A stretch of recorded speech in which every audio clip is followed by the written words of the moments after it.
ದಕ್ಷಿಣ ಭಾರತದ ಪ್ರಸಿದ್ಧ ಆಭರಣ ಸಂಸ್ಥೆಯಾಗಿರುವ ಲಲಿತಾ ಜ್ಯುವೆಲರಿ ಸಂಸ್ಥೆ ಚಿನ್ನಾಭರಣ ಮಾರಾಟದಲ್ಲಿ ವಿಶ್ವಾಸಾರ್ಹ ಗಳಿಸಿದ್ದು ಒಂದು ಹೆಜ್ಜೆ ಮುಂದಿಟ್ಟು ಷೇರು ಮಾರ್ಕೆಟ್ನಲ್ಲಿ ಹೂಡಿಕೆ ಮಾಡಲು ಮುಂದಾಗಿದೆ.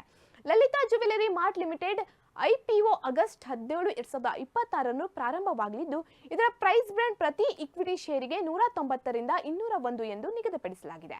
1200 ಕೋಟಿ ಮೌಲ್ಯದ ಬಹು ನಿರೀಕ್ಷಿತ ಐಪಿಒ ಬಿಡುಗಡೆಗೆ ಲಲಿತಾ ಜ್ಯುವೆಲರಿ ಮಾರ್ಟ್ ಸಜ್ಜಾಗಿದೆ. ಪ್ರತಿ ಷೇರಿಗೆ 190 ರಿಂದ 201 ರೂಪಾಯಿ ನಿಗದಿಪಡಿಸಲಾಗಿದೆ. ಆಗಸ್ಟ್ 17 ರಿಂದ 19 ಸಬ್ಸ್ಕ್ರಿಪ್ಷನ್ಗೆ ಲಭ್ಯವಾಗಿದ್ದು ಆಗಸ್ಟ್ 24ರಂದು ಬಿಎಸ್ಇ ಹಾಗೂ ಎಸ್ಎಸ್ಇನಲ್ಲಿ ಷೇರುಗಳ ಲಿಸ್ಟ್ ಆಗಲಿದೆ.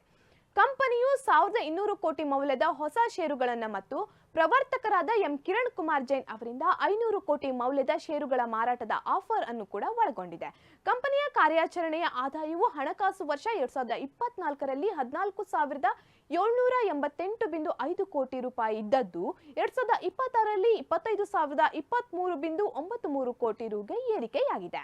ಜ್ಯುವೆಲರಿ ಕಂಪನಿಯ ನಿವ್ವಳ ಲಾಭವು ಹಣಕಾಸು ವರ್ಷ 2024ರಲ್ಲಿ 359.83 ಕೋಟಿ ಇದ್ದದ್ದು ಹಣಕಾಸು ವರ್ಷ 2026ರಲ್ಲಿ 1,009.82 ಕೋಟಿಗೆ ಭಾರಿ ಏರಿಕೆಯನ್ನ ಕಂಡಿದೆ. ಕಂಪನಿಯು ದಕ್ಷಿಣ ಭಾರತದ ತಮಿಳುನಾಡು, ಆಂಧ್ರಪ್ರದೇಶ, ತೆಲಂಗಾಣ, ಕರ್ನಾಟಕ ಮತ್ತು ಪುದುಚೇರಿಯಲ್ಲಿ ಒಟ್ಟು 61 ಮಳಿಗೆಗಳನ್ನು ಹೊಂದಿದ್ದು ತಮಿಳುನಾಡಿನ ತಿರುಮುಡಿವಾಕ್ಕಂ ಮತ್ತು ಮರೈಮಲೈನಲ್ಲಿ 2 ಸ್ವಂತ ಉತ್ಪಾದನಾ ಘಟಕಗಳನ್ನು ಹೊಂದಿದೆ.